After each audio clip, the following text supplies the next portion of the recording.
Ele já foi motivo de guerras, era restrito aos nobres e até chamado de ouro branco. Um alimento que há séculos está presente na culinária mundial e que algumas vezes passa despercebido na nossa alimentação. Estamos falando do açúcar, que além de deixar as receitas gostosas, é muito importante para o nosso organismo. No Eureka de hoje, você vai conhecer os diferentes tipos de açúcar, além de entender os benefícios e malefícios deste alimento.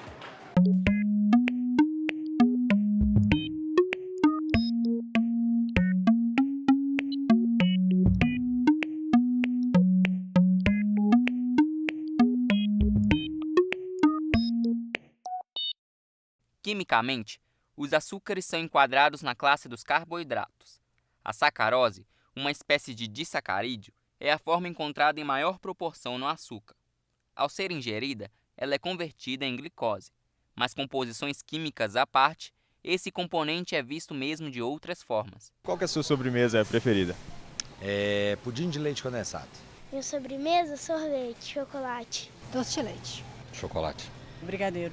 São vários os tipos de açúcar, e para escolher qual o mais indicado, é preciso conhecer cada propriedade. A gente tem vários tipos de açúcar, né? Os mais conhecidos pela população são aqueles derivados da cana-de-açúcar. E esses da cana-de-açúcar, o que vai diferir deles de um para outro e o uso culinário deles vai ser o tipo de refinamento. Então a gente fala que quanto mais um açúcar for escuro, melhor a qualidade nutricional dele. Porque no açúcar a gente tem vários nutrientes, entre eles cálcio e ferro. Então, quando a gente tem um processo de refinamento, onde que são inseridos aditivos químicos, a gente perde esses nutrientes. Então, assim, uma dica em geral para a população é, quanto mais escuro o açúcar, melhor o valor nutricional. Atualmente a gente tem no mercado, né, o açúcar demerara, o açúcar mascavo e o orgânico, que são esses dessa linha mais escura que trazem mais benefícios. O açúcar orgânico é o modo de plantio e de colheita dele, onde que não é inserido nenhum tipo de aditivo químico, né? Tanto no plantio quanto depois no processo de refinamento. O açúcar demerara é um açúcar onde que ele vai passar por um processo lento de refinamento. Então é o primeiro açúcar que vai sair ali da cana. Então ele ainda mantém todas as propriedades nutricionais dele. O que a gente mais conhece, que é o açúcar mascavo, né? Dentre esses de coloração escura que a gente citou, ele vem ali do melaço da cana, né? Então ele ainda mantém as propriedades, mas ele tem um sabor mais acentuado. Então, para a culinária, às vezes ele pode modificar tanto o sabor quanto a coloração de um prato.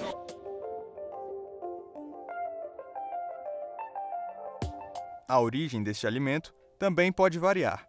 Embora o Brasil e a Índia respondam juntos por mais da metade da produção da cana-de-açúcar no mundo, nem todo o açúcar vem da cana. Por exemplo, a gente tem a calda de agave, que ela é derivada de um cacto, onde que ela vai ter 100% de frutose. Então, para aquelas pessoas que têm, né, intolerância ao consumo de açúcar, né, refinado, açúcar branco, eles podem estar consumindo essa calda de agave, pode ser utilizada em várias preparações, como por exemplo adoçar um suco.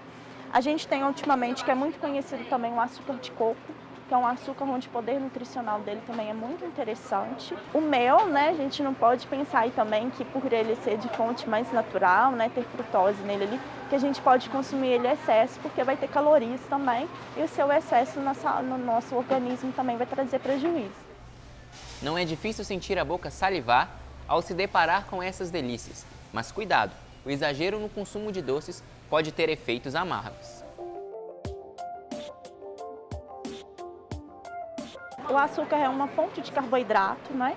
Então, quando a gente ingere esse tipo de carboidrato, é liberado energia para o nosso organismo de maneira rápida, principalmente para os nossos músculos e para o cérebro. A gente fala que nós adaptamos o nosso paladar, nós viciamos o nosso paladar. Pela inserção de alimentos muito industrializados que contêm muito açúcar, a gente acaba perdendo um pouco do paladar ali mesmo, do sabor específico dos alimentos.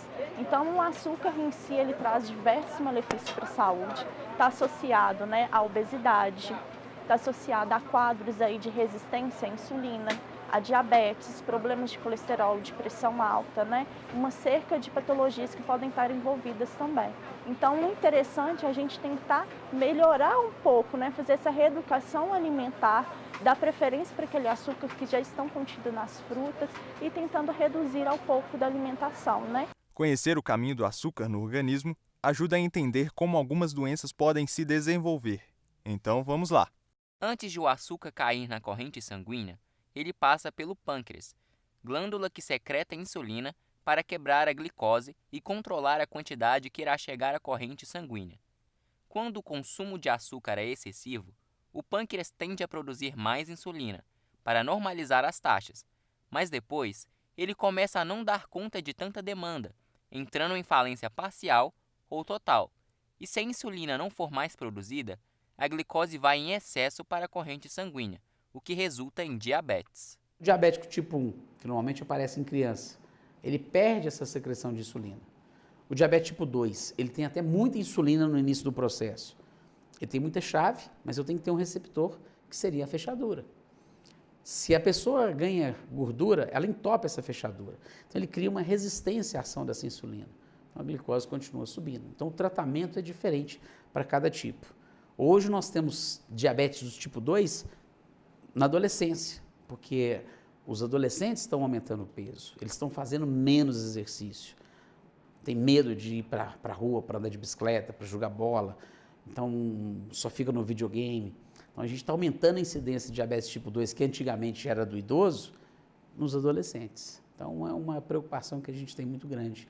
Quem tem uma alta taxa de açúcar no sangue quase sempre recorre ao uso dos adoçantes, mas não vá achando que todo adoçante é igual não. Quer ver? A estévia é extraída da planta Stevia rebaldiana.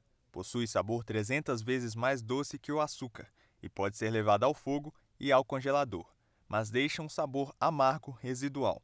A frutose é extraída das frutas maduras, de alguns vegetais e do mel. Pode ser consumida por diabéticos, com orientação médica, mas é desaconselhável para regimes de emagrecimento. A sucralose é feita a partir de açúcar, com gosto de açúcar, mas não é reconhecida pelo organismo como um hidrato de carbono, ou seja, açúcar. Interessante, né? É útil para quem está tentando reduzir a ingestão de calorias, mas possui cloro em sua composição, sendo contraindicada para pessoas que possuem distúrbios na tireoide. O aspartame é um composto de 2 aminoácidos naturalmente encontrados nos alimentos. Adoça 200 vezes mais que o açúcar, mas não suporta altas temperaturas, então não utilize esse tipo para cozinhar. O adoçante, na verdade, é um produto que a gente fala que ele é destinado a um fim específico, ou seja, para aquelas pessoas que têm restrição a consumir o açúcar de mesa, né? O açúcar refinado nosso, da cana. Então, ele foi feito para esse público específico. Então, quem tem diabetes, quem não pode consumir o açúcar, porque alguns tipos de adoçante vão vir ali com valor calórico até mais alto do que o açúcar, outros vão ter adição de sódio, então ele não é para a população ser utilizado assim de forma abundante no dia a dia. É mais para esse público que não pode consumir os outros tipos de açúcar. A Organização Mundial da Saúde recomenda que 5% das calorias diárias venham do açúcar. Porém, segundo o IBGE, 14% da alimentação brasileira é proveniente dele. Parte esmagadora deste açúcar está escondido na fórmula dos produtos industrializados. Na forma de biscoitos recheados, iogurtes e tantas outras guloseimas, ele está mais presente do que nunca na dieta da população.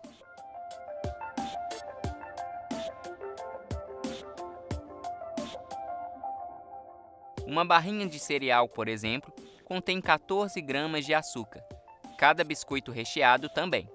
Um copo de suco de caixinha possui 1,5 colheres da substância e uma lata de refrigerante equivale a 3 colheres de sopa de açúcar.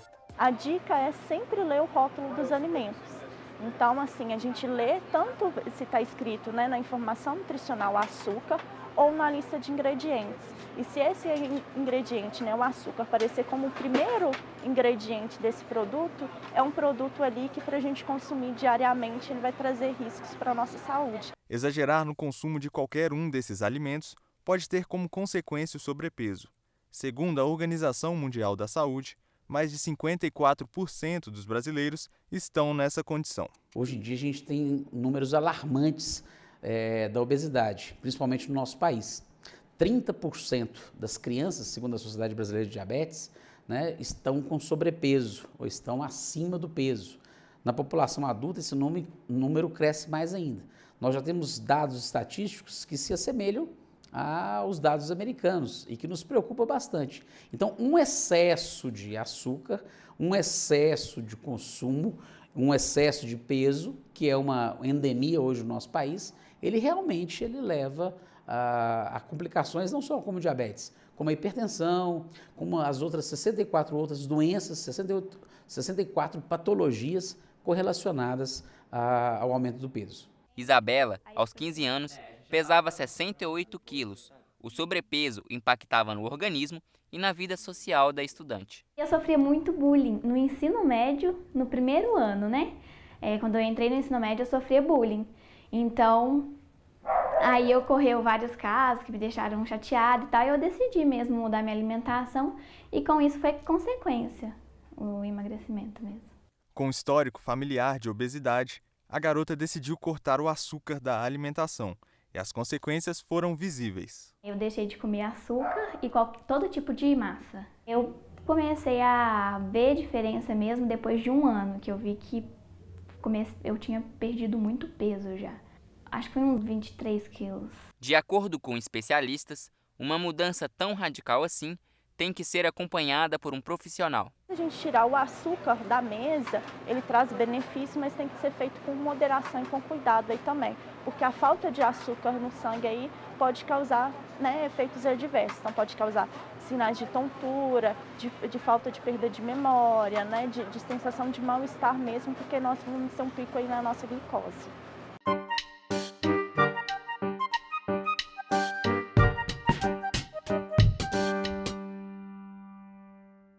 Verdade ou mentira? Alimentos salgados também podem ter açúcar. Verdade. Sim, verdade. Eu acredito que sim, verdade.